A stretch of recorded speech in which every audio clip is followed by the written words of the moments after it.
Hi, this is Bobby Ryan of the Detroit Red Wings, and you are listening to Empty Betters with Nick, Mac, and Harrison.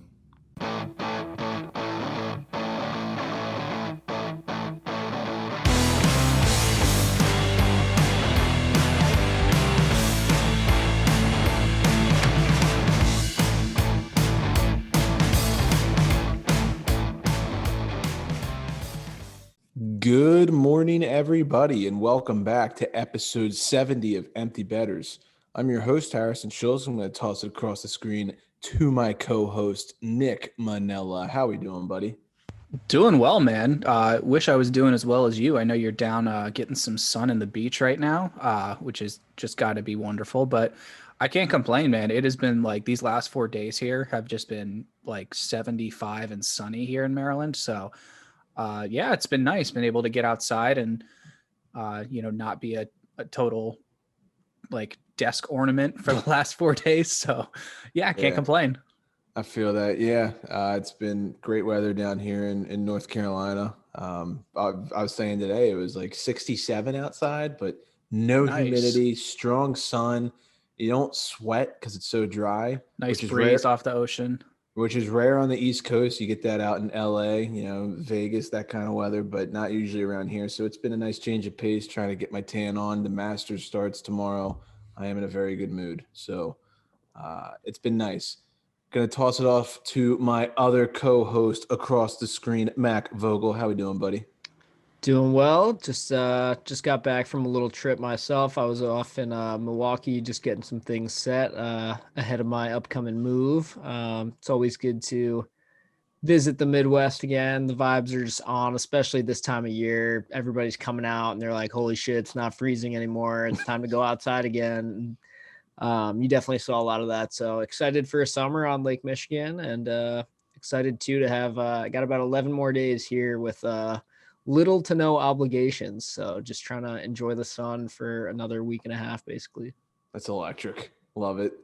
I will be visiting you sometime this summer. I promise. I'm gonna end up making my way up there, and I'm gonna hold you to it.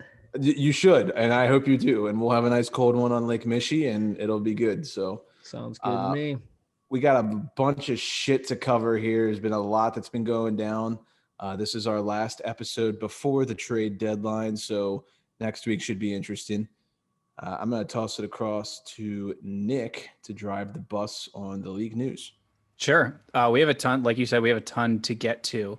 We've got Olympic news. We've got an entire team that's out with COVID, but we begin once again for the 5th episode in a row with the Buffalo Sabres. They won. The streak is over. That 18-game winless streak was snapped with a win over Philly. One other note to add to the Sabres, because we could talk about them for hours like we've done for the last 5 weeks, but Taylor Hall was held out from their game against the Devils yesterday, and this is pretty much well known as he's going to get moved, or they want to keep him out in case someone comes calling for him. He doesn't get hurt, doesn't ruin his trade stock. So looks like Taylor Hall could be on the move out of Buffalo. Were you guys like, what did you think? Did you watch the game that they beat the Flyers in? Did you pay attention to that one at all? I just know I bet the one that they lost and blew it. So I try not to watch the one. I really fucking hate this franchise as a result of that. So whatever. I think I tossed like $10 on the one that they ended up winning, but it's like, how many times did I do that when they didn't fucking win? Sour taste. At least like 4. So it's really like, did you like just about break even?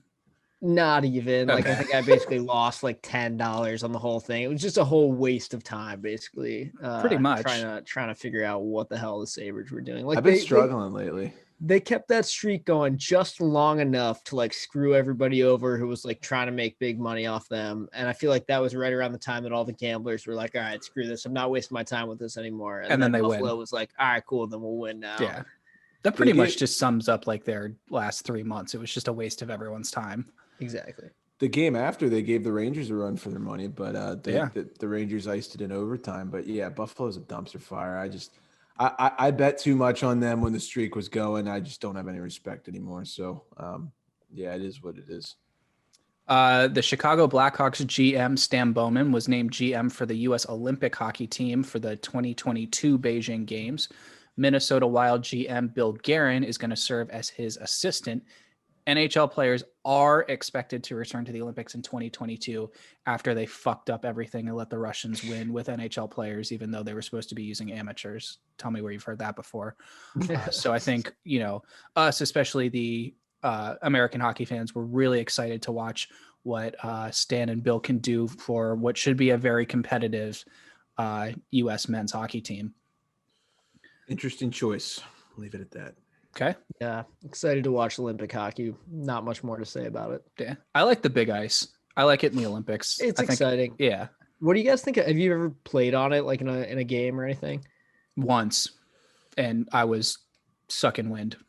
Yeah. Did Laurel have that or no? You know what? I think they had one sheet that was like that. I want to say there was like 2 or 3 tournaments throughout my youth hockey. Cabin John had one. I don't know if you guys ever played there. I can't remember. That's Montgomery's. That's one of Yeah. Montgomery's rinks. Yeah, Cabin John definitely has one. I think They had like the one that played. was NHL size and one that was Olympic size.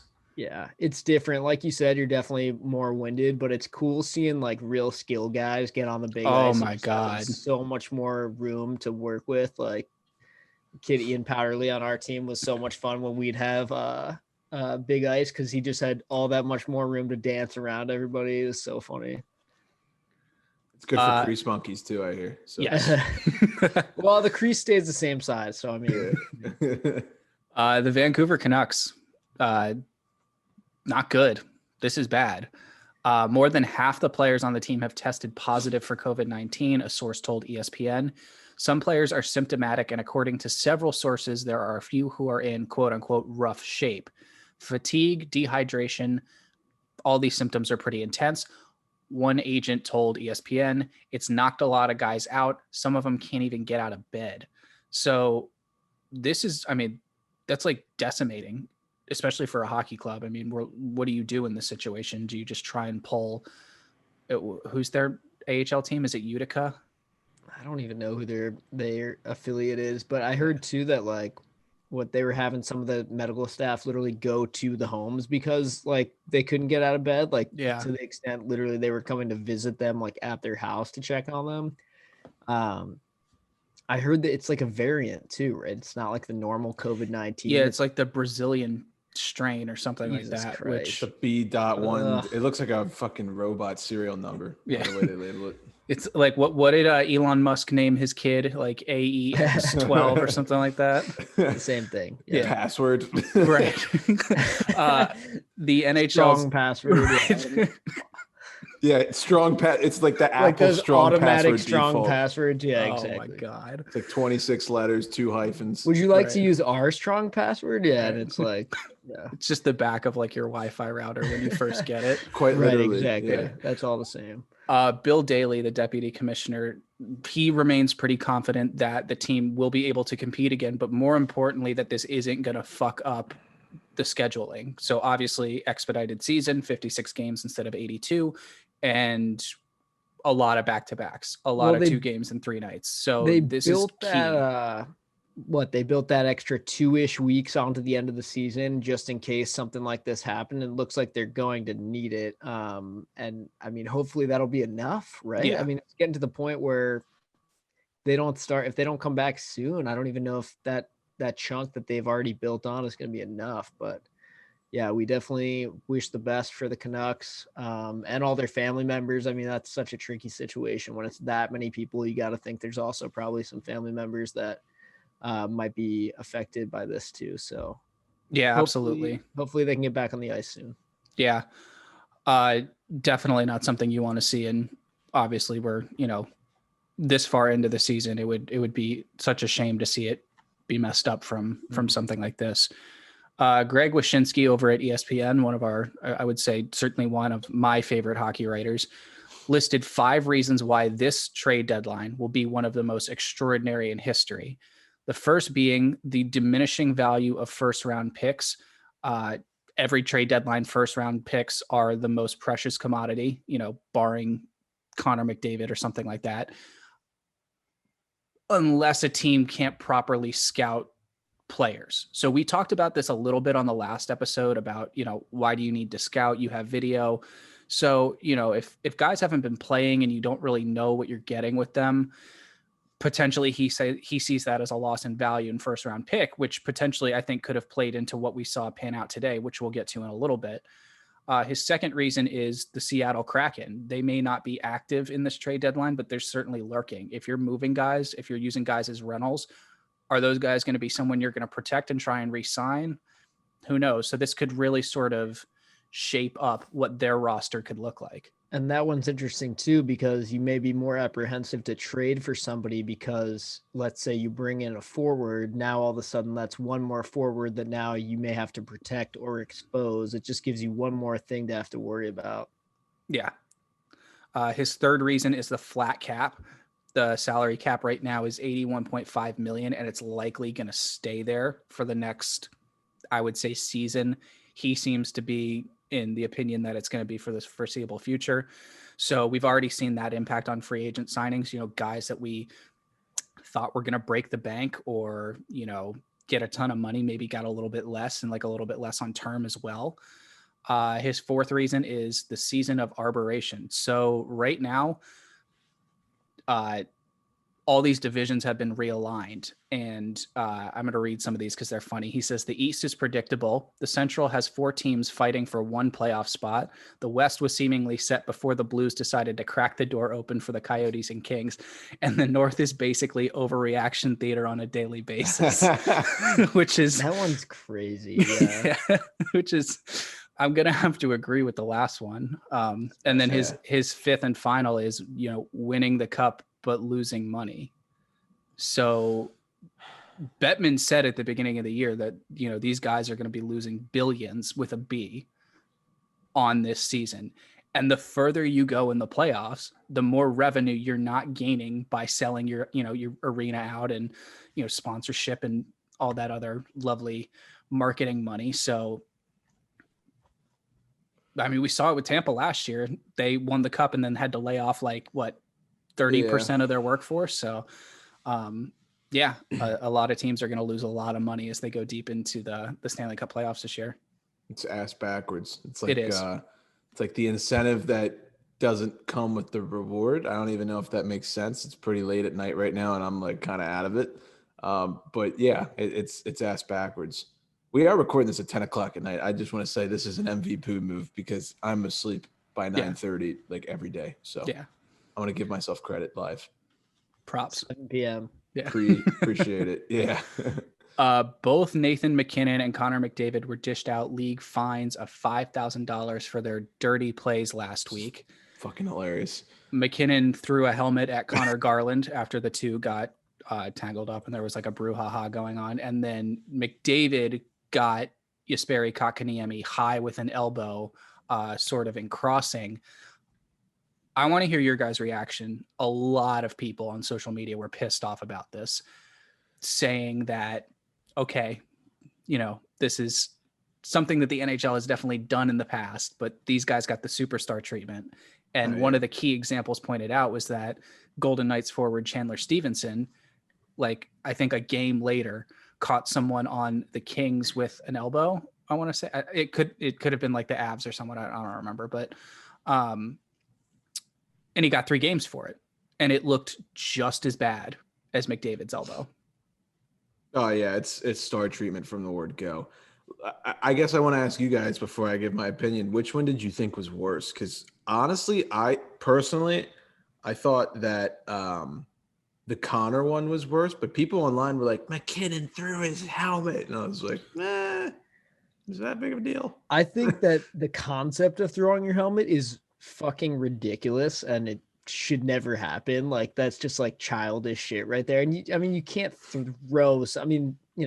Fighting is one thing, right? You're going to toughen up or whatever and fight me. But that's just some pussy shit, honestly, to say it straight up. Is throwing a helmet at a guy. However, it didn't end up being bad because the guy was paying attention, luckily. So he basically kind of caught the helmet.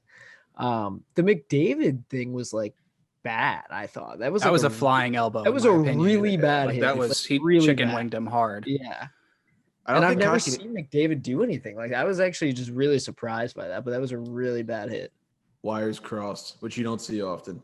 I think it was both of them who were frustrated, pissed off. I'm shocked McKinnon didn't get a game for throwing a helmet. This is a hypocrite move, but I like McKinnon more after that happened than I did before because I think it's hilarious. Not only is it funny, it's just like you don't see, Nate's kind of like a psychopath, but when the wires really cross and like you see him get like genuinely pissed, it just made me like him more. Now, if it's anybody else, like Ryan Reeves or, Joe Blow, I don't know, try to think of a name, Jaden Schwartz on the Blues or someone, then it's a scumbag move. But because it's Nate, it's like, oh, it's kind of cool. Like, it's just, I know I'm a douche for saying that, but it's true, I think. I get the argument.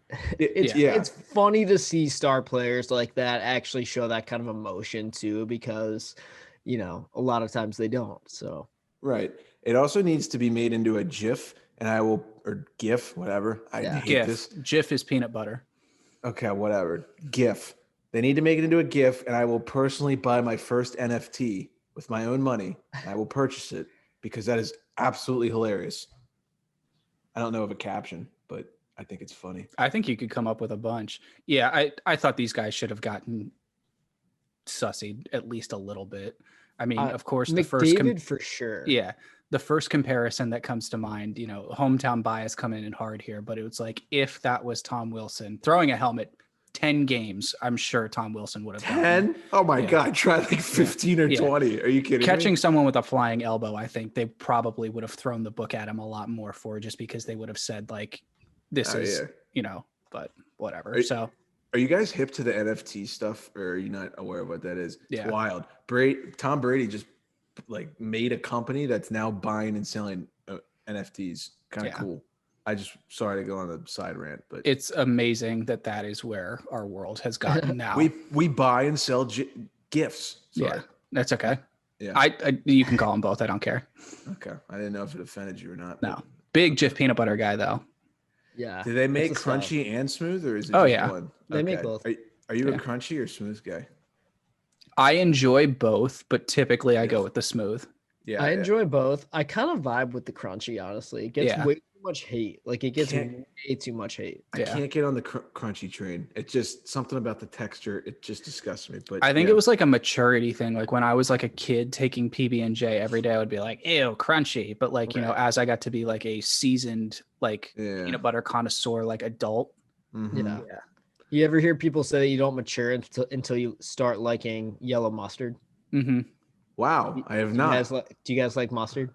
I had a very, very bad experience one time. So with regular yellow mustard? With regular yellow mustard. Oh, like you puked a big sandwich you ate or something? Yeah, let's leave it at that. Leave it at that. Okay, cool. And that, friends, is how you turn a some Nathan college McKinnon shenanigans. Oh, ew. Yeah. That's how you turn a Nathan McKinnon suspension into a mustard talk. So welcome to Empty Betters. I have heard this story, by the way. We will leave it at that. Yeah. Coming up on our new segment called Mustard Talk. No, I'm kidding. Some Caps news. Ovi moved into second place all time on the NHL's list for power play goals. He tied Brett Hull, who was in second place with 265 of them. And up next is all-time leader Dave Anderchuk with 274 of them. So I think Ovi could probably get him maybe by the end of this year, depending on what they do in the playoffs, maybe early next season. So definitely keep your eye on that. Some more recent news out of today, actually, the Caps have placed forward Richard Panik on waivers. So he has been scratched in 3 of the last 5 games. He's got 3 goals and 6 assists in 36 games this season. If unclaimed, Panik will likely move to the Caps taxi squad and set the stage for either a potential trade or someone else from the taxi squad coming up. But basically, you can consider this the Caps getting ready to make a move at the deadline is what I think. Mac, what do you think? For sure. I was actually talking to my dad recently, and apparently, according to Cap Friendly a couple days ago, the Caps literally had $10 to their name, like straight up $10 of salary cap available. So I am available. I'm just putting that out there. But anyway, exactly what you said. They're just gearing up for it. I think best case scenario would be somebody claims him, right? And we're out of that contract. Nothing against Dick Panik. I mean, he's a good guy, but it just he's not doing what we need him to do, and he's got to go somewhere with that $2 million. That's the thing. Nobody's going to claim him. He's got like $2 million for like 2 more years or something like that. Yeah. But yeah, exactly what you said. If he doesn't get claimed, which he probably won't, he'll go to taxi squad and then either call somebody up or make a trade or both or whatever. But that's, again, all this Seattle Kraken stuff is going to play into that too. You know, if you do move him, suddenly that's one more forward you got to worry about. Okay, now do we protect this new guy that we like or whatever? It depends who you get, obviously. But even with him going to taxi squad, I think that only frees up like a mil, like a little over $1 million. So at that point, you're hoping that we can either get somebody and have the other team retain some salary or who knows what. You're going to have to. It doesn't give us much wiggle room. Yeah, for sure. An update from Henrik Lundqvist. He's very quietly continued to skate and work out. He is intent on resuming his career after undergoing open heart surgery, so long as his health permits so. Frank Saravelli from TSN reported that he's awaiting word from doctors this week, a critical appointment that will determine the near-term and long-term future for him. The Washington Capitals, while everything would have to go right, have not ruled him out for returning for this season. So there's a lot of things that have to go right for him to be suiting up and playing an NHL game this year, but it's great to see that Hank's doing well and is definitely on the road to recovery.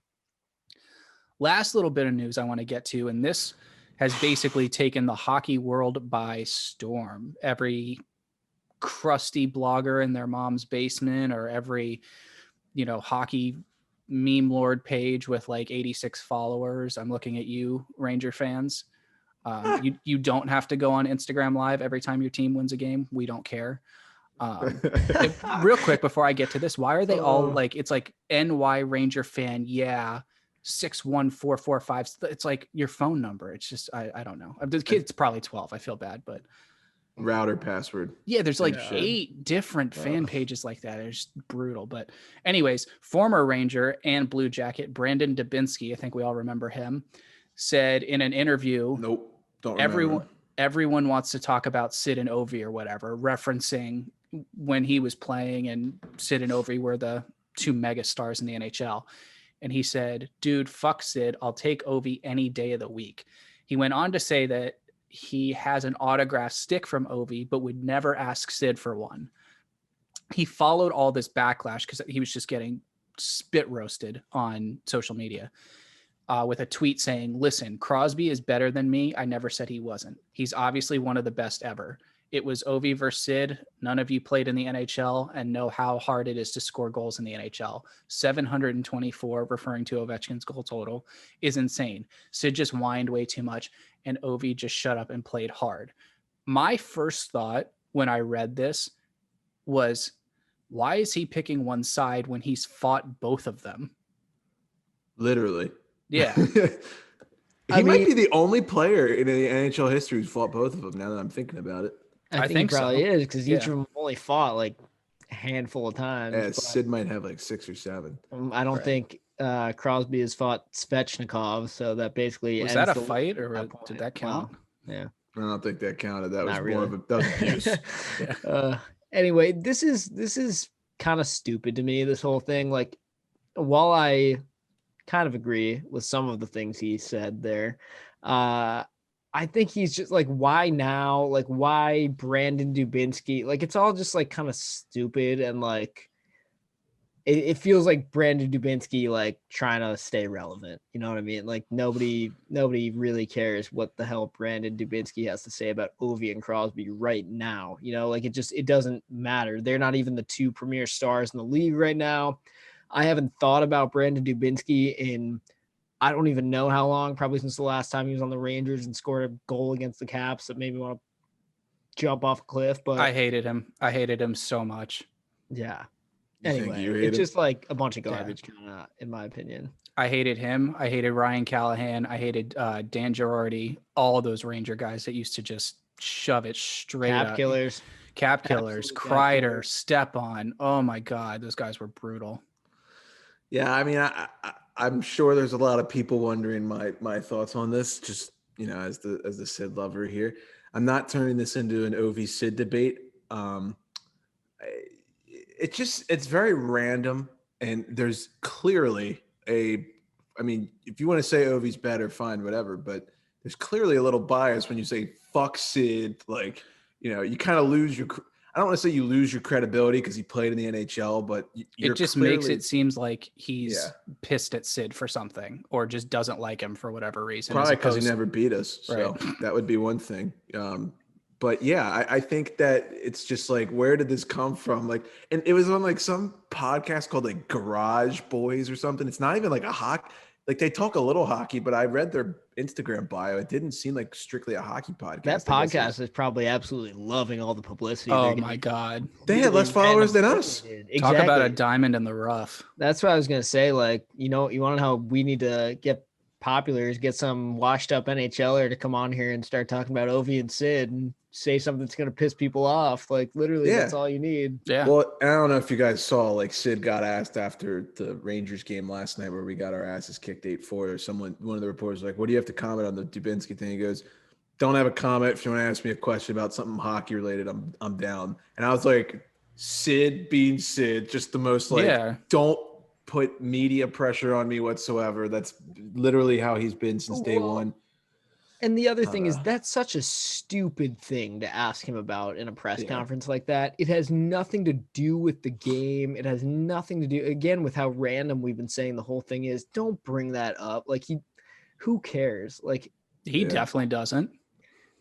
As a reporter, like as a journalist, I'm ashamed of that journalist even bringing up that question. That's just like a unwritten, like, don't ask that fucking question. It's just pointless. It doesn't do anything. As hell. Yeah. That's how you lose. That's how you get players to stop answering your questions and stop. You wonder why Tortorella singles guys out and says, no, you specifically, I'm not answering your question, because he remembers stuff like that.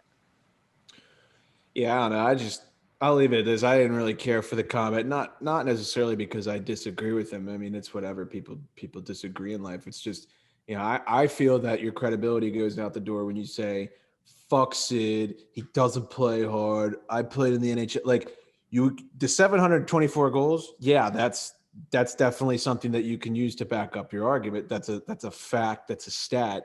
But don't sit here and just whine and bitch because you lost to us every single time, and now you're on long-term IR for the rest of your career, because guess what? So am I. So we're in the same boat there, bud. I think this was just something where he, like, clearly for whatever reason just doesn't like Crosby.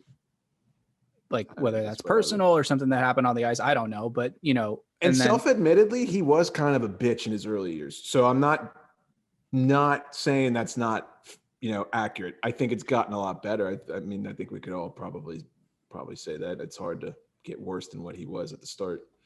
Yeah, definitely was bad at the beginning, and now I think this Dubinsky comment is just, I think he didn't like Crosby for whatever reason, opened his mouth, and then now everyone's going to blow it out of proportion. And you're right, you lose credibility the minute that you go, man, screw that guy, fuck that guy, whatever. And just for the contrarian aspect, you're going to go, I'll take this guy any day of the week, when I don't know if they're friends. I doubt it. So, well, it got me triggered, so I guess it worked. Right. Yeah. and then it's like, hockey guys typically, even if they don't like each other, are usually like, we've seen this with players, what did you think about such and such? And it's like, well, that guy plays hard. We're not exactly friends, but he's a great competitor. And, like, that's it, conversation over. And this is like one of those rare times where it's like, no, fuck that guy. So and I definitely doesn't go over well in the hockey community, which is very stuffy. No, and I think hockey needs a little more, drama, a little more like street to it, for lack of a better term. So I don't really mind the headline. It's just, obviously, it's my favorite athlete, and if I was in if this was directed towards someone else, I'd probably laugh. But I kind of want to kill him now, so it is what it is. He knocked the shit out of me, so I'm not going to try to kill him. But I think we can move on from that. You want to move on to the signings? I do, but before we do, I think you have some words of wisdom about brackish life for us. I do. We need to talk about brackish life. If you're like us and grew up on the water and outdoors, then brackish life is perfect for you. They have a wide selection of gear, from UV shirts to hoodies and hats. It's Real Bay apparel made by Real Bay people. Head to www.brackish.life today to check them out. a little salty, a little fresh. Brackish Life. Brackish Life has also teamed up with Rink to Reef Chesapeake Bay to preserve the area many of us call home. Rink to Reef repurposes broken hockey sticks into oyster restoration habitats. Brackish Life donates a portion of their proceeds to Rink to Reef to further preserve the beautiful Chesapeake Bay area. Support this great cause by checking out www.brackish.life today. Just want to say I've worn this Brackish Life hat in this video right now all week long. When I got to the Outer Banks, gotten a lot of compliments. The UV shirts have kept your boy somewhat off the sunburn grid. I mean, I look like Rudolph right now, but your shirt can't go over your nose, so that's just what it is. Love their gear, love their stuff, love their brand, so go check it out. You need one of their like fishing face gaiters. I do. I Look good though. I was laying out. Yeah, you gotta lay out sometimes, you know. Yeah. You gotta get a little color. So A little medium rare, why not? Let's do oh, some. wait, time out. Wait. Okay. No, we need to talk about this, and we're not going to spend too much time on this. You said medium rare. This reminded me. I checked my phone today. Best part about vacation, screen time is way down. It's perfect. I feel great.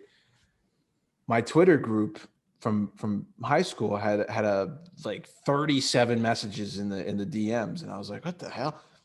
And you know who Kay Adams is, the host of NFL Network during the season. Okay, yeah. She is awesome. Love her. Very beautiful. She put on Twitter that she only likes her steaks medium well. And that caused some controversy. And among the friend group, there was a huge debate about how you like your steaks. And to me, there is a right answer and a wrong answer, and I will not settle for anything less. So I want to ask you two, how do you like your steaks? Matt, go first. Okay, I have to sort of say two things. I'm going to say if it's a good steak, like if you're at a restaurant or something like that, you're at like a proper steakhouse, like I'd lean towards medium rare. If you're just like buying a steak from the grocery store and it's like nothing special, it's just like you're running the mill, like I need to get some like protein and like meat, like steak, I might lead a little more towards medium or medium well, not quite medium well probably, but like a little closer to that side of the spectrum. So just to clarify, if you went to, let's say, like Ruth's Chris, you're getting medium rare. Yeah. Okay. Okay. One of those two. Fair. Nick? So I'm going to play on my 2 years experience at a upscale steakhouse restaurant here. Let's go. If you're going filet, specifically filet, there is one way you should order it, and that is medium rare. Okay. That's how that cut of meat is intended to be eaten. And that's honestly, I use that across the board. And at some restaurants, I'll even go a little bit more on like the rare to medium rare side. So somewhere in the middle. And I am exactly on the same page as you guys. And Mac, I said, if I'm making it myself, I don't, I'm not the best cook in the world. I'm getting a grocery store steak. I might go medium, but if you're at a steakhouse and you order a medium well steak, you might as well take like the burnt cheese on the bottom of my toaster and stuff it in your mouth. It's disgusting. I'm sorry. Like, if you want to take like a ribeye and do it medium well, and that's your thing, hey, free country, have fun, right. Enjoy it. You're going to need a chainsaw to cut through it, but hey, that's your thing. Pink meat grosses you out, whatever. If you take like an 8-ounce filet and do that medium well, it's going to like lose about a third of its size. And then 2, it's going to taste like you're eating a rock. Like it's just not going to be good. So you have a problem. I mean, I don't, I was hearing some of these kids say, yeah, I only like it medium well, like blah, blah. I'm like, dude, that's disgusting. Like that's fine when you're 6 years old and you put ketchup on it, but like, look, and I'm not I don't want to make someone else's, yuck not yummy or something. I don't know what the saying is. You want to yuck somebody's yum? Yeah, exactly. That's what it is. You don't want to yuck someone's yum. So much. It's so funny though. I heard that today. I was like, I can't believe there's people out there who like medium well steaks. It blows my mind. I am a medium rare guy, big time. My roommate from last year, senior year, was a big steak guy. Always cooked them for himself. But like, I'm talking like rare as possible. Like this stuff would still be like moving, still mooing, like still mooing. Yeah. Yeah.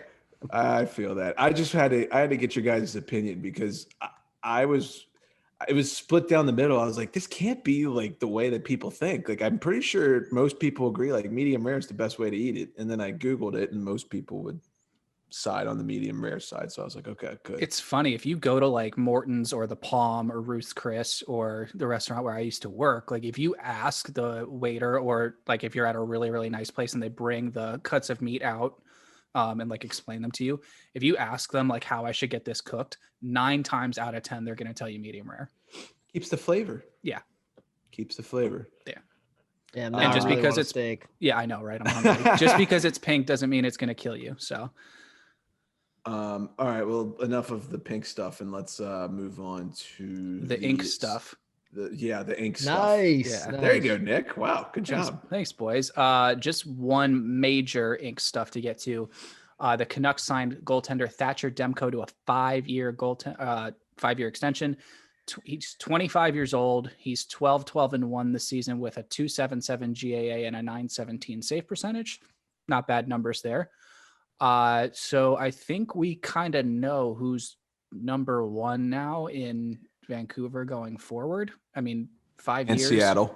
Yeah, that too. I think this is the right move. The only thing is, you think about Braden Holtby for a second, and basically a year ago, his decision to sign with Vancouver, or I guess a little more than a year ago now, a little less than a year ago. But if you tried to map it out about as badly as it could have gone for him in his first year at Vancouver, it pretty much went as poorly as it could have gone for him, which you got to feel for the guy, especially if you're a Caps fan. But I mean, he gets over there. There's the whole debacle with his Turtles or whatever. Once he's over there, the season starts. He has a couple okay games and then just pretty much garbage until he loses his starter role. And you followed up with now he's on the COVID protocol list along with pretty much everybody else on the Canucks. Like, just what a disaster of a first year with a new team. I can't imagine how that's got to feel. Yeah, that's got to suck. And, it just sucks because he's such a great guy. So obviously wish the best for him and Absolutely. his family, and hopefully they're doing well. But Yeah. I mean, Demko's worked hard. That guy has worked hard since he's, been in that organization, and he's worked hard since he was, in the Team USA system and everything. So it's good to see him sort of get his out of that situation. So that was the one NHL signing I wanted to cover, but there have been some big college signings that do have some pretty big significance for the NHL going forward. So former Team USA World Junior captain Cam York, he was the Flyers' first-round choice in 2019, just signed a 3-year entry-level deal with the Flyers, which means he's going to forego his last 2 years at Michigan. I thought he was going to do at least one more, so I was a little bit surprised when that happened. The Senators, they're cashing in big time with their draft pool. They had 2 blue-chip prospects sign their entry-level deals this past week. Hobie Baker finalist Shane Pinto to a 3-year entry-level deal, and then defenseman Jacob Bernard Docker to a 3-year entry-level deal. Both of those guys are teammates at North Dakota, and they're just fantastic. Bernard Docker is going to report directly to Ottawa from North Dakota once he's done quarantining. I'm not sure what Pinto is going to be doing, so we'll keep an eye on that. And then Matt Boldy, another guy from the Team USA World Junior team, signed his entry-level deal with the Iowa Wild. He's going to be reporting there instead of the Minnesota Wild, so he's going to develop in the AHL for a little bit, so congrats to him. Colorado signed forward Alex Newhook to a 3-year entry-level deal. He was taken 16th overall in 2019, and he's going to report to Colorado's American League affiliate. And then the Panthers have agreed to terms with goaltender Spencer Knight on a 3-year contract. He just finished his sophomore season with BC, appearing in 21 games, owning a 16-4-1 record, a .932 save percentage, and a .218 GAA, and 3 shutouts. That's one I'm excited about. I mean, this is a kid that, if you're a hockey fan, you've been watching this guy come up in World Juniors and all that stuff for quite a while. He's got a great game to him. You got to think the Panthers are ready to make a goaltending move now with, is it Chris Driedger, right? Yeah. I mean, there's no shortage of need for goaltending around the league right now. We've seen all these guys go on waivers in the last couple of weeks, and usually 24 hours passes, nobody picks them up. If there's goalies going on waivers, they're getting claimed right away because teams need goalies. So I think this one specifically, especially them locking up Spencer Knight, making sure they've got a contract with him now moving forward. I think they'll be ready to deal Dreger this deadline. Do you think they're going to deal him? I do. There's Okay. a lot of rumors about that. I was going to ask where you guys caps think are this involved. is. Yeah. Caps are involved. I was going to ask where you guys think this is going. Like, you essentially have this carousel now. You have Knight, who may not be NHL ready. You have Dreger, who's looked great this year. And then you have Bob, who ever since he's gotten to Florida has been a giant question mark. So Bob has stepped up better this year than last year. I wouldn't say he's like rebounded to the same like stock level that he was at when he signed. Yeah. But he doesn't suck as bad as he did last year. I think he's having a good enough year, and knowing what you have in Spencer Knight, a seriously special, talented young goaltender there.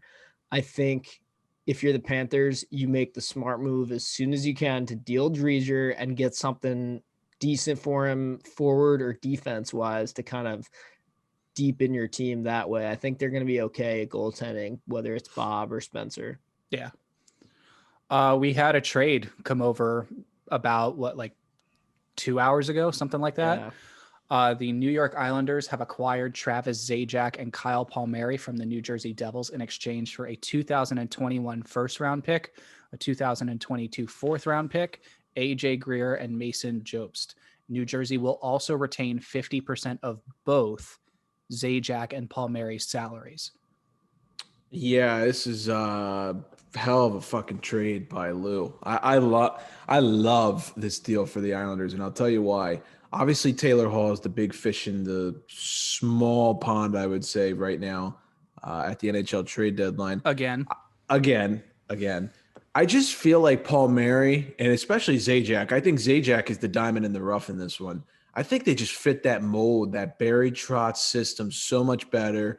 You know, Palmieri's a big guy. He's responsible in both ends. He can score. He's a son of a bitch to play against. He's physical. He's a playoff guy. But I love that Zajac part. I'll tell you that he's just been one of the best two-way centers in the league for the past 15 seasons. I mean, he's been playing since, Crosby and Ovi were rookies. So he's been in the league a long time. Great face-off guy, right-handed center. He's going to be Trotz's dream player, basically. I mean, that's exactly how Trotz wants a guy to play. I kind of like this better than if they got Hall. I think they fit the mold better, and Jersey's retaining 50% of the salary. And I don't know if you guys saw, but GM Tom Fitzgerald for the Jersey Devils, he was asked, for the first rounder that he got back, where do you want this to land? And he actually says, these guys deserve a cup. I hope I get the 32nd pick. These guys are awesome, which I think is very telling of the type of character that they have.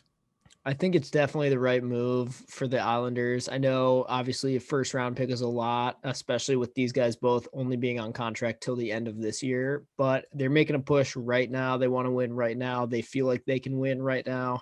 And exactly what you said about both Palmieri and Zajac, these aren't like youngsters that Barry Trotz is going to have to kind of whip into shape. These are guys who are going to show up ready with that serious, focus, winning mentality. There's no way he's going to have to talk to them extra in the locker room about reeling it in or focusing, you know what I mean? My only question is, was Zajac on, I guess he would have been too young at this point. I'm trying to figure out if either of them have won a Stanley Cup. I think not, right? No, I don't think so. I think Zajac was a rookie either the year after, the year that Crosby and Ovi started, or the year before that lockout. I can't remember. Because the last Devils Cup, I believe, was 2003. Yeah. And Zajac probably showed up in 04 or 05. It was after that. Okay. I feel So like these are two guys that probably want to win the cup just as bad. I mean, especially Zajac, he's 35 now or something like that. So he's getting up there. I think it's a move that makes a world of sense for the Islanders. I hate it as a Caps fan. I think they just got that much more dangerous. And having just played them in that super frustrating 1-0 loss where they gave us absolutely nothing. And now what? They're going to pull out Komarov and Bellows from that lineup and insert Zajac and Palmieri. That's scary stuff right there. I feel like because he's so hairy, people think that Palmieri is 36, but he's only 30 years old. Yeah. So I thought so too. I thought he was actually like around the same age as Zajac, but Yeah. no, he's only 30. You're right. Yeah, he's got some good tread left on He those came wheels, up, boys. Come on. He came up in the ranks with Christo, I think, is what he was saying, because I think Danny Yeah. was They somewhere were around on the that same age. World Junior team. Yeah, so that right. makes sense. Stacked. Some injuries to get to. Not good if you're a Habs fan. Two big ones. Brendan Gallagher is going to be out at least 6 weeks with a broken thumb. That's a kick in the nads. I mean, that could be a backbreaker for that team, in my opinion. So, Yeah. equally as important, Carey Price will not travel to Toronto for tonight's game, which probably ended about 30 minutes ago. The Habs return home on Thursday, which is the day you'll probably be listening to this. So there's a chance he's there for the second half of the back-to-back, but he did not travel with the team. I forget who Jake Allen's backup was. I think it was Caden Primo, but Yeah. Who's also talented, but not what Carey Price is. So, if you're a Habs fan, that is not good. And that sort of wraps it up for the bullets and staples we have. And one quick thing I'll say about that Gallagher thing, you initially want to say, yeah, this could be a big backbreaker for them. But if you think back to, I mean, keep in mind this whole salary cap thing that we were talking about earlier, sometimes it can be a blessing in disguise for a team to have somebody that gets paid that much get an injury right now that's just conveniently long enough where they're going to be out the rest of the season, but they're probably going to be ready for playoffs. And guess what happens in playoffs? All that salary cap stuff magically goes away. You can have as many people on your team as you want. So that actually allows them to make a deal this deadline for somebody that's a little more expensive. And then boom, suddenly playoffs show up and they have that guy that they got and Brendan Gallagher. This happened with the Hawks a long time ago when they won the cup. Patrick Kane was hurt to end the year. Yep. They trade for Antoine Vermette. Playoffs start. Kane's back. They still have Vermette. They win the Stanley Cup. That was 2015, right? I think so. But it's interesting to think about. I kind of was worried about the Islanders doing something like that too, with Anders Lee being out. I thought they were going to go all in for Taylor Hall because they can afford it now.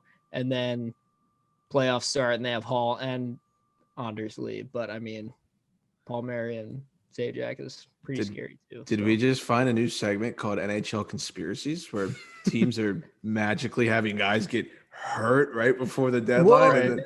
There is stuff though where, like, I mean, think about players that have been out for a really long time now, and you kind of wonder, right? Like, is he ready to go yet, or are they kind of waiting to have him be ready to go until magically right when playoffs start? And they ruled him out for the season like right away when that happened, which is realistic, but lots of times that happens, and then suddenly, it wasn't as bad, or he recovered quicker. Like, it's very possible he'll be ready to go by the last 2 weeks of the season or something like that. But they'll just be like, he's still injured because we're not gonna screw up our salary cap right now. Whatever works, right?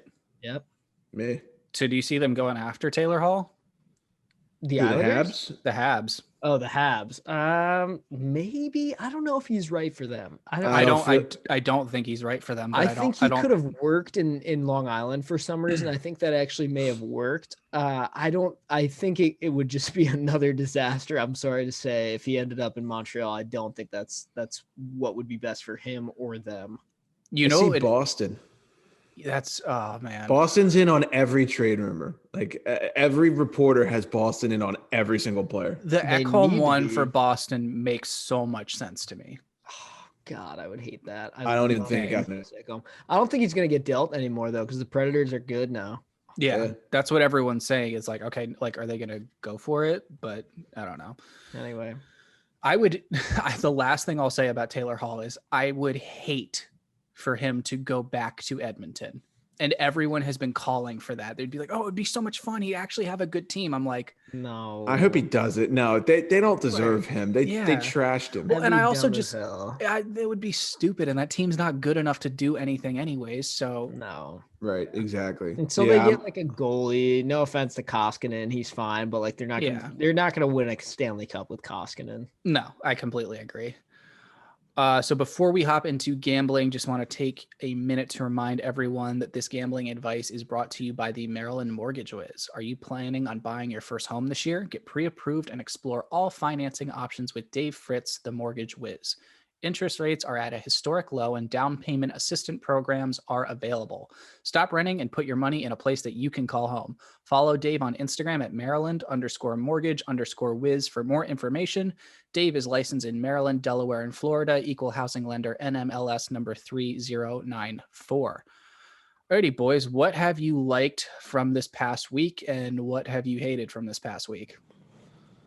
So truth be told, and I'll be honest, I haven't gotten to watch a ton this past week, just a lot going on, but here are some things that I have been able to notice on the Twitter feed and just, checking the scores every day.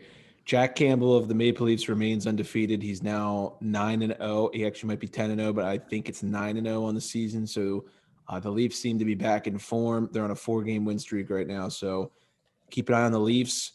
Speaking of the Leafs, Zach Hyman, he's playing out of his mind right now. He's getting top 6 minutes. He's a point-producing machine in their last 10. So definitely keep Zach Hyman, prop bets in mind. He's usually known to be a guy who is, a real big impact off the score sheet. But now that he's getting some time on the first line with Matthews, he's been making the most of it. So I would definitely keep an eye on some Zach Hyman props. And lastly, for me, Colorado, they just continue to shit pump everybody that gets in their way. I believe they're 13-0-2 in their last 15. I can't remember if they lost the other night when I told you guys that, but they are clearly the hottest team in the league right now. You're going to have to pay a pretty penny for some money lines, but they are literally shit pumping teams. They put up a 9 spot on the Coyotes the other night. So keep an eye on Colorado. I love their overs. Colorado overs are great because Colorado's been putting up, 4 or 5 goals a game recently. So I would definitely keep an eye on the Colorado overs, especially if you can get them at 5.5. Yeah, I can't lie. I've had a rough week or two in a row here. Whatever I've been doing has not been working. That's why I elected to put Stephen Baker in charge of my betting for this week because he's been hot and I want to see what he's doing right. But he's been basically kind of just slowing down. I think I was doing a little too many here and there, and he's kind of sprinkling them where it's like, okay, one a day. If it works, do this. If it doesn't, do this, that kind of thing. I will say the Avalanche might lose their winning streak tonight. They're losing by 2 right now. It's early, so it's like midway through the game, but it is 4-2 Wild. But that's another reason to bet that over because it's already 4-2 halfway through the game. Hey, speaking of which, before we move on, love that you published the O's pick today. Do you have an update on that by chance? Because I may have taken that. Yes, the Orioles just tagged out somebody at the plate to stop the tying run from scoring in the bottom of the 11th. Wow. How many outs? However, he tagged him right in the face. I think it was Aaron Judge too. And Aaron Judge is like kind of hurt now. So that was the second out of the inning. So one more? Yeah, if they can, they're up by 1. So if they can get one more out now, but now everything's paused because this guy's hurt because he got tagged in the face. Right. Aaron Judge. Yeah, that'll get you. I think it was not Aaron Judge. Sorry, not Aaron Judge. I don't know. He got a big head, so it's hard to miss. I thought it was because the guy was laying on the ground. The Yankees all kind of have that same haircut. It's like they're the Yankees. So you mean the entire state of New York? Yeah, exactly. Yeah. Don't they still let them not have beards? Is that a thing? Is that a thing? No beards. You can't have a beard on the Yankees. It was no beards, no piercings for the longest time. It was like Lou running a hockey team. No, I think it's still like that. Okay. Yo, you know what? My mistake. That was the final out of the game. Ball game. Orioles win. Let's go, Mac. Plus 180. That's huge. Let's go. I needed Good that one. shit. Go Birds. Appreciate that. Let's go. Oh, yeah. Final in 11. They fought for that one. Back in the green. I love it. All righty, Nick. Well, we'll toss it off to you. I went for one of my infamous live bets, and when Gonzaga went down early in that NCAA championship game against Baylor, I was like, oh, this is really uncharacteristic. The Zags are going to come roaring back. And I just sort of was waiting for it all night. It didn't happen, which, sums up every night of me going to a bar in college. But, oh, well, you win some, you lose some. I have 2. This is completely not hockey related. I have 2 bets that are future picks for the Formula One season right now. Jesus. I put in one at like a plus 6,000 at the beginning of the year. I put 10 on it. It's not going to happen. But I did bet Lewis Hamilton to win the championship because he's only won the last 5 in a row and he's in the best car. What kind of odds are we looking at here? I think it was like it was like a minus 175, but Okay. I think I put like $100 on it. So, okay. yeah. Well, So- shit. When you put it like that, So I got that in the works right now. My new thing lately has been parlays, but like 2 really, really heavily favored money lines, and then like one that's sort of on the fence. okay. Like 2 minuses, 1 plus. Look at it that way, and it usually brings you to a pretty decent number. And all you really are focused on is that one.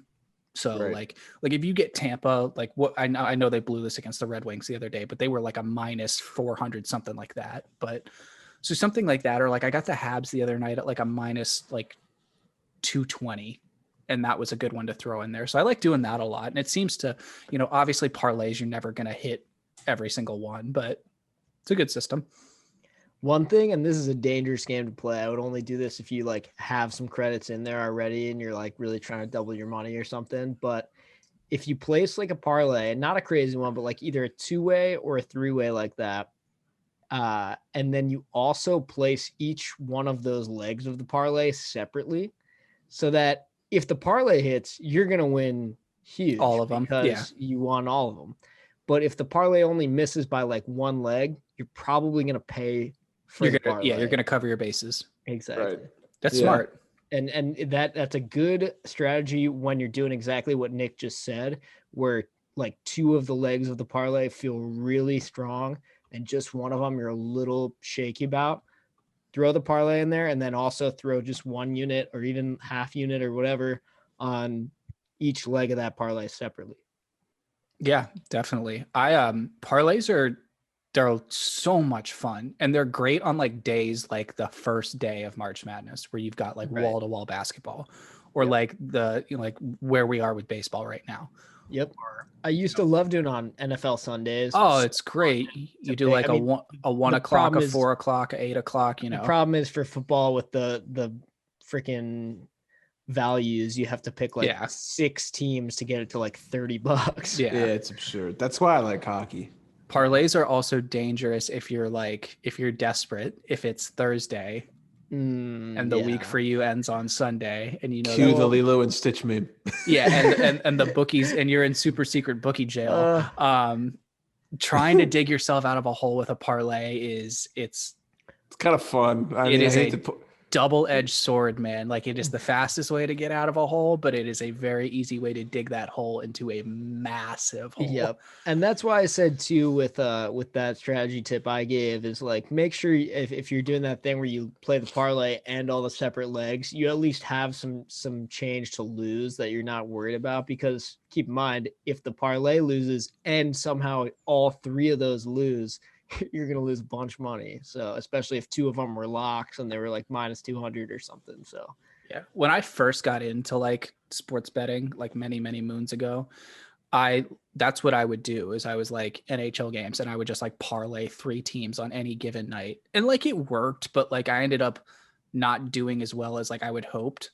And once I got away from that and like then got like smart to a lot of stuff, that helped a lot. So like if you know what you're doing, or you can fake like you know what you're doing, yeah, parlays are a lot of fun. I think it'd be interesting one of these nights, like one of these upcoming Saturdays where there's like a bunch of games around the NHL, I know we've done this with parlay for fun, where we try to pick the correct winner of every single game in a parlay just in case somehow we get lucky and pick them all right. But I'm talking, I know there's a limit to, it's usually like 8 maximum for those parlays. So that's what I'm saying. Let's say there's 12 games on a Saturday night or something like that. You literally pick a winner of every single one of them, but it's not parlayed, it's separate, and you're taking it. Even if there's one of those that's like minus 400 or whatever, you're taking it. But there could be one that you like that you're taking that's plus 200 or something, and just see if you end up with more money or less money. How you do on any given night. Exactly. Just Yeah. you pick a winner of every single one of those games. And again, I wouldn't do this unless I had already had a decent week Yes. or something leading up to that Saturday and I could afford to lose a whole bunch. But Yeah. it'd be Parlays fun. with the house's money are a lot of fun. Yeah. Can't complain there. All righty. Well, let's get into some first and fourth liner. Harry, you want to get us rolling? Yeah, so my first liner, and this is not opposite day or an alternate universe. I am going to have the shit steamer himself, Martin Jones. He's 6-2 in his last 8 starts, and the Sharks have slowly been climbing into that contention / conversation for that 4th playoff spot in the West. They currently sit 5 points back of the Coyotes for 4th place, and that is in large part due to Martin Jones. So, still in my opinion, picking up shit. Maybe it's not a cold winter morning. Maybe this time it's a nice 60-degree, 70-degree morning. Not smelling as bad, no steam. 4th liner, Mike Giordano. The Flames are, no pun intended, Mark. a dumpster fire. Yeah, they just suck, and he is the captain of the team. He's their best defenseman. He is a former Norris Trophy winner, and he's a -10 on the year. He only has 3 points in his last 10 games as the quarterback of the power play unit, and the Flames just don't look good. It's going to be really interesting to see what happens to them in the offseason. I'm pretty sure his first name's Mark. What did I say? Mike. Oh, yeah, I knew it was Mark. My bad. Whoops. My first liner is going to be Jack Campbell. Harry, you touched on it earlier. He's got 9 straight wins with the Leafs, and he looks good right now. So much so that Campbell's soup is sold out across Toronto. Fun fact. My 4th liner is going to be anyone that's on the trade block. And I'm looking at this from a fantasy perspective because, as Mac will tell you, it's belt tightening season in our fantasy league right now. The gloves are coming off and it's getting nasty. We're making our playoff pushes right now. And yeah, so anyone, if you're a fantasy hockey player, anyone that's about to get dealt, remember this. They're going to have to quarantine for 7 days before they join their respective club. It's rough. So they're going to be only for Canada, or is that for any team? I think that might be any team. I know for a fact that's going over the border for sure. Yeah. I don't know how it works here, but I think you have college guys that are reporting to NHL teams and they're having to wait their quarantine period. I don't know if it's still 7 days. They're going to have to wait something, which, in a fantasy hockey world, if you miss out on 1, God forbid, 2 of the games you had scheduled for that week, that could, sink your battleship. So For sure. Definitely something to keep an eye on. Yeah, no, he's exactly right. The fantasy stuff is getting real gritty. We've been blessed to have a pretty competitive league too. It's pretty cool. There's 2 divisions, and both of them there's two leaders, and then 2 teams right on the cusp there that we're in the final week here too. So it's going to be interesting who makes the playoffs next week. But on to my 1st and 4th liners. These ones are a little interesting. These names might kind of catch you by surprise, especially my 1st liner. It's going to be David Perron for the Blues. This guy has subtly been one of the most steady Eddie guys in the league this year. Like I actually kind of don't like this player typically, and I don't like to say that about people, but I'm not a big fan of David Perron's style. I've always thought he's a little chippy, like kind of closer to the dirtier side than I like a player to lean. But this year he's kind of cleaned that up a bit. He's actually just been a real good contributor for the Blues, especially on that Blues team that has not had a lot of their like big guns contributing at the level that they need them to. David Perron, just to give you some points or some numbers rather, he's got 8 points in his last 10.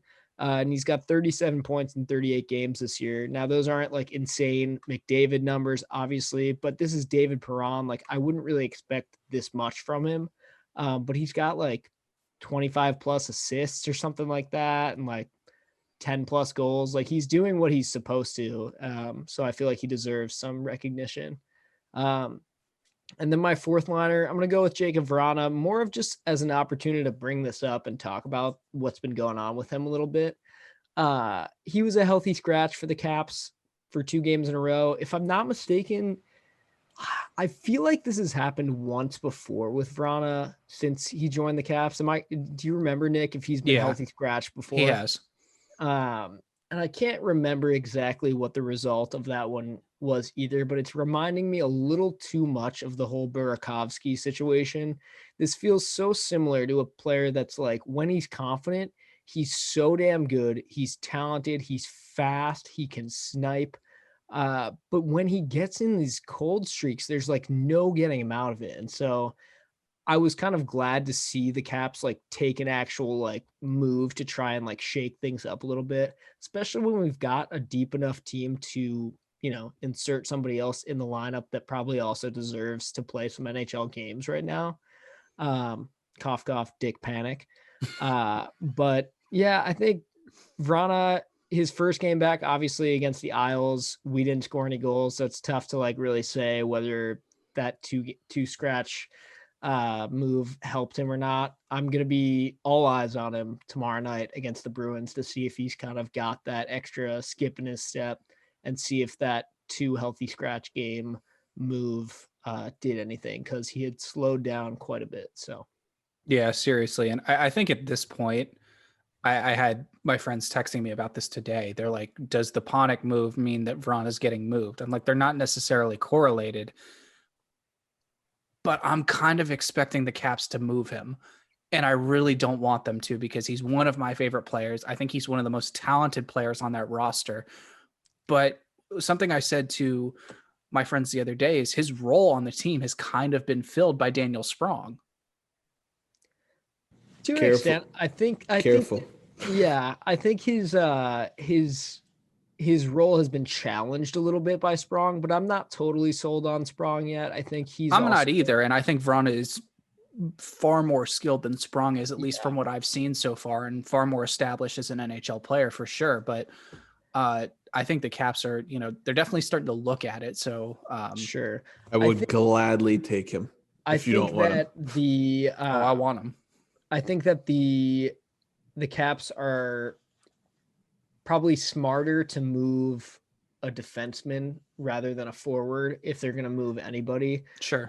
Plus the fact that the Caps are the oldest team in the National Hockey League right now, and I really don't think that they want to go trading somebody like Vrana, one of the only young and fast guys on our team that's literally like, I mean, you look at any good team in the National Hockey League, they're probably young and fast. Yeah. The Caps are not young and they're not that fast either, but we have a lot of other interesting things on our team that have kind of allowed us to float around and hang around that top of that division, luckily. But I don't think trading Vrana would help us at all. In fact, I think it would definitely hurt us. So I agree. I really don't want them to move him. I think also, speaking of the Caps not being fast, Matt Barzal proved that pretty damn well. So, oh my God. He makes everyone slow. He's insane, dude. Yeah, it's true. And you can't blame guys too much for getting blown by him. But I gotta say, after that game, I wanted the Caps to scratch Brendan Dillon for a game so badly, just because like he has looked so slow to me. And I understand that he's a good pair with Carlson, and you kind of don't want to like screw up the mojo right now with having those 6D being paired together for the last like 30 plus games or whatever. Seriously. I get that that's good and you don't want to mess that up, but like I hope they at least like talk to Dillon or something, because he looked so bad to me in that Islanders 8-4 game or whatever. Like he was one of the worst players on the ice that night. Yeah, I think at this point I'd have to say Barzal has the best edge work of any player I've seen in the NHL. Let's do the market report. Harry, who you got? All right, so for my up team, I got the Arizona Coyotes. They're currently riding a 3-game winning streak, and they're 7-3 in their last 10. They are separating themselves for that 4th spot in the West, like I mentioned earlier about San Jose. They got 5. They have a game in hand, and they are up 5 points from San Jose, who's chasing them. Phil Kessel's looked better lately. The whole team is starting to rally, so I think that the Coyotes are on the up and up.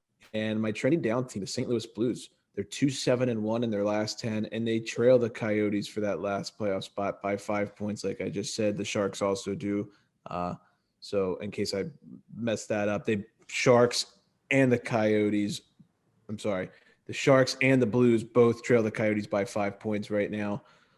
And St. Louis was just a team that I had really high expectations for coming into this season. I thought that, even though they lost Pietrangelo, I thought Torrey Krug was going to have a monster career year after signing that ticket, and that has not really proven to come to fruition. So I don't know. It's interesting. The Blues might be a bad hockey team. I think they are. They've lost 7 in a row. And I think Yeah. a huge point of that is Colton Parayko being hurt. Well, they've just been injury riddled. Yeah. Thank you. Well, for once, when I asked that rhetorically, it came in on the right end. Pulling that out of your pocket at 10:50 at night. Who are you? Boy. Dude, I am like half asleep right now. I'm gonna be I can honest with you. tell. This is late for me. I'm bowling right now though. Yeah, the Blues are just a team that I feel like they're much better than what you're seeing. It's been a weird year. Sometimes good teams have an off year. I think the Caps had 1 year in they had 1 year 2014. they didn't make the playoffs, and Yeah. there's doesn't mean they're not good. They just kind of had a fluke one. So Yeah. I think the Blues will be back next year, but I don't see them making the playoffs this season. Yeah, I completely agree. My up team is going to be the Preds. They're 8-2-0 in their last 10. We've talked about it earlier when we were talking about Ekholm. They look fantastic right now. And Saros looks incredible. And that could be the reason that Ekholm doesn't end up getting dealt. Did you guys see one of my favorite players for sure, 100%, Ryan Johansson's dead Xbox controller shootout move that somehow worked? So funny. That was insane. Yeah. Literally, that looked like some NHL manual goalie. Exactly. That looked like a little trip, like how in the old games before they had skill stick, you hit like triangle on PS2 and it would do like a 1, 2, 3. That's exactly what the move that he did. Yeah. And then my down team is going to be the Calgary Flames. They suck. Yeah. They're bad hockey team. Bad hockey team. They are 2-8-0 in their last 10, and it does not look good up there at all. So kind of sucks. I just got a Johnny Gaudreau retro jersey, and it's probably going to be obsolete by this time next year if I had to guess. So kind of sucks. Ooh, interesting. Yeah. So that sucks for the Flames, plus the fact that they probably have about 4 more months of winter. But Mac, who you got? Well, I think since none of us said it, I mean, we touched on it earlier, but for our official market report, one of us probably had to pick the Avs for our trending up team. They're just lights out and unstoppable lately. I really don't have to go into this one too much. Everybody in the National Hockey League and everybody that follows the National Hockey League knows the Avs are absolutely on fire. I saw somebody today commenting on like a Reddit page for the NHL about how I mean, obviously it was a joke, but it was like, you're insane if you think the Avs are going to lose another game this year, which is funny. But like I said, they actually might lose tonight. They're losing update 5-3 in the second period. So interesting. Yeah. Anyway, they're a really good hockey team. And I wasn't sold on them earlier this season, but I think they've definitely heated up at the right time. It'll be interesting to see if they like find themselves on another cold streak or if they're able to kind of keep rolling throughout the rest. I mean, there is like kind of an awkward amount of time left in the season to be this hot right now. So that's the one thing I'll say to keep an eye on. Like, you almost want to get this hot like a week and a half from now, if that makes sense, just to roll right into the playoffs. But just coming out of the trade deadline and just going for it. Exactly. But yeah, we'll see how that goes for them. Down team, CBJ, we shit on them all the time. I mean, this just feels so helpless to me. Like everything about their situation feels so helpless right now. They've lost 7 of their last 8. The Patrick Laine thing is a mess. We've talked about how we feel bad for the guy. I mean, what do you do? What do you do with that team right now? Like if you're the GM, I just feel I don't know. Because if you're the Sabres, at least like the pressure's kind of off. Like everybody's like, whatever, they suck. We're done with it. We've moved on. They suck.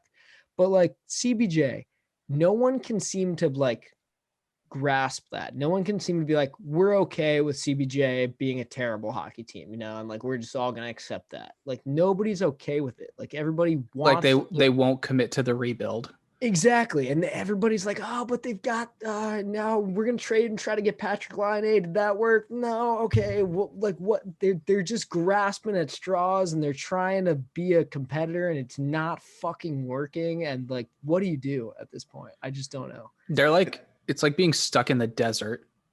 It's like, and they're just trying to find water somewhere. It's just not working. So they got Torts, and now it's like that looks like maybe that wasn't the right fit. It's just a God. I don't really think their roster needs to be overhauled. I think they just need a new coach, to be perfectly frank. I think I agree.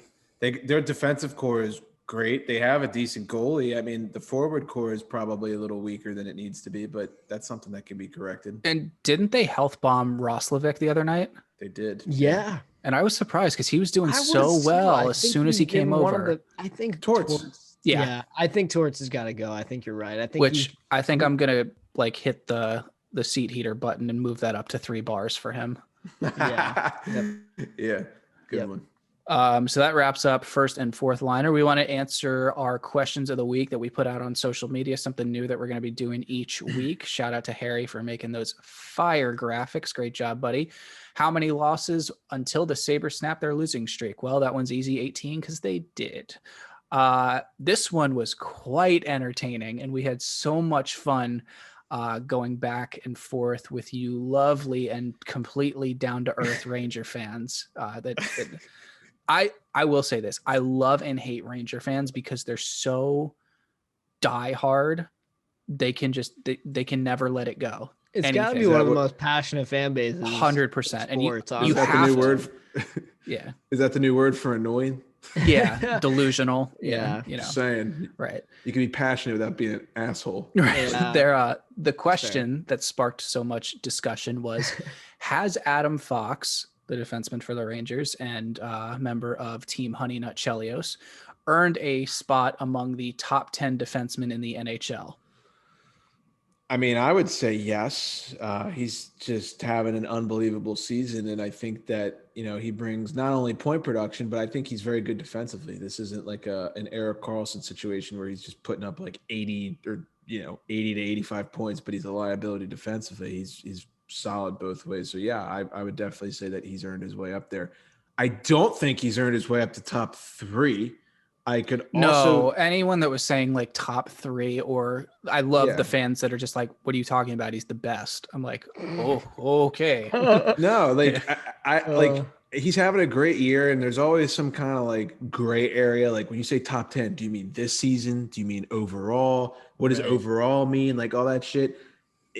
I think he's had a strong enough campaign and has a good enough track record where you could say, yeah, he's a top 10, but I would not put him top 3. I told the guy who I was arguing with on Instagram, I said, I'd probably, you could say he's like 5, 6, 7, somewhere in that ballpark. I don't think that's unreasonable. Let's say like he finishes out this season with, maintaining the pace that he has. I could realistically see myself putting him somewhere between 15 and like 7.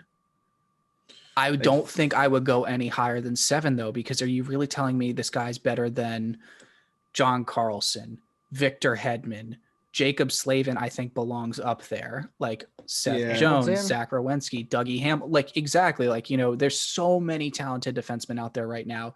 And I think part of the reason that people were saying this is because Ranger fans are probably just expecting this kid to be at this point at some point down the road. And I think he will be. I think it could happen next year. I think it could happen at the, before next season starts. Not right now. It's too early. He's young. He'll get there. And that's like the hard part is like, he's a top 5 defenseman this season. There's no doubt about 100%. that. But overall, I have a little problem putting him there, but man, he's so good. Right. Yeah. He is going to be a bona fide number 1 defenseman. So sure. I would say overall, I'd put him somewhere around like 6 or 7 right now. But okay. I do think just to throw all you Rangers fans a bone, because I know you're all like seething in your seats right now. Like, oh my God. I will say the Rangers have been the most frustrating team to play against this year, in my opinion. Yeah. Like every time they're on I would rather play anybody else in the division than the Rangers. Mm-hmm. Even the Islanders. I'd rather play the Islanders more than I want to play 100%. Yeah, the Rangers are just a pain in the ass. And they are looking very good right now. Last question we have to answer is, will the Philadelphia Flyers make the playoffs? No. Hard no. Nope, not happening. I think a week ago it was like, I don't know, probably not. It's not looking good. I think now it's a hard no. No. I think it's the Rangers and Boston and Pittsburgh competing for that 3rd and 4th spot. So, Boston and Pittsburgh have the power right now, but I think that the Rangers are going to be coming hot for that 4th spot. And I worry because, I don't see Boston doing a choke job, and the Penguins, even though they're ahead in the standings by quite a bit, I could see them being a team with a choke job, especially given the injuries and, we haven't looked good the past 2 games. The Penguins have given up 15 goals in their past 2 games, which is very concerning. So I really hope that things stay the way they are. Has that been one night of DeSmith, one night of Jari, or like is that all one guy that played both of those games? Or No, I think I think, and I haven't really been able to keep up to speed too much, but I think Jari started the first period over the weekend and then got pulled for injury, and then DeSmith played the rest of the game, ended poorly, and then that was in Boston. Yep. And then yesterday we got lit up by the Rangers. So. And was that DeSmith and net against the Rangers? Mm-hmm. And it's not even really his fault. It's just like I'm just curious. The Pens just fucking sucked, and not to be a refs guy who says refs stink, but man, that was poor. And I don't care what anybody says. That was the first period of officiating was horrendous. I've never seen anything that bad in my life. Fair enough. There's been a lot of it lately. Yep. Yeah, Unfortunately, it's one of the things that's just going to be a consequence of a game that's played at the speed that this one is. Alrighty, well, I think that wraps up all I have. Do you guys have anything else before we? I'm going to bed. I was going to say before Harrison literally falls asleep on his desk. We got the O's win. That's all right. That's the only Good thing shit, I'd like to Mac. add. I needed that. Hopefully, maybe a couple of you saw the story before the game started and got a chance to win a little bit of money there. Just enjoying the sun, a little vacation here, and another vacation next week. So life ain't too bad, I guess. But just trying to get as much sun as I can. Nice. I don't think I have anything else. I'm trying to think if anything excited happened to me in like the last week. I got my COVID shot today.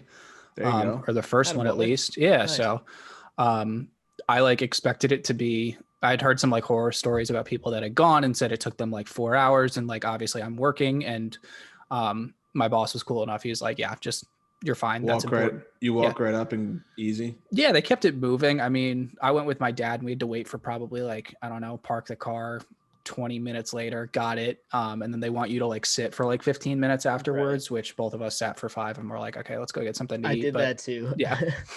Because wow, this is dumb. Like, I feel fine. They literally tell you, they're like, set a timer on your phone for 15 minutes and then get up. I'm like, yeah, okay. Yeah. I sat down, like responded to a couple texts, and I was like, I am a hockey player. Yeah. The guy literally who was like, yeah, you can like go ahead and sit over there and like just like wait 15 minutes. He's like, we're not gonna like check or anything. So whenever you're like 15 minutes is up, you can leave. I was like, got it. But yeah, I mean, kudos to the people working it. It was sort of like, you know, when you go to like vote at like a high school or something, and it's in like the auditorium, and you they hate their lives. They just they did a great job of just keeping it moving, but it was like that, you know, it's just sort of like a basketball gym type thing where you go in, sit down at your table, you know, I hate those kind of things where I hate those like public like event things where like you're just talking about and the workers like assume you know where to go. I'm like, I have no idea where I am. Like, please help me. And then they get mad at you. I'm like, I'm sorry. Like, yeah. My bad. That's all I got. The last thing I'll say about that is like when I had to vote this past time around, it was at my high school, and it was like the first time I had been back at my high school in probably nostalgic, like probably 6 years. And I wore like a hoodie, my sunglasses, and my mask the entire time. You didn't want anyone to know you, right? I was like, I talk to the people I want to talk to from high school, and yeah, I had fun in high school. That's fine, but I don't want to like. I was more concerned about like bumping into like some of like my parents' friends, because I was going to get stuck there for hours with that kind of crap. But it's a good move. Yeah, exactly. I was also unrecognizable on the story today. I had a couple people tell me I was like in full incognito mode on the ninja story. Yeah, totally incognito with that shirt. I was walking to get some beer. It was sunny outside, the glasses, and I had my mask on. Nice. Had to, but yeah, why not? Anyway. Yep. All right, Harry. We'll put you out of your misery here. I'm all done. I apologize. I'm You're good, man. Now. All righty. Well, we appreciate everybody listening. It's 11:04 finish time. Grind don't stop. So we appreciate it. Without further ado, class dismissed.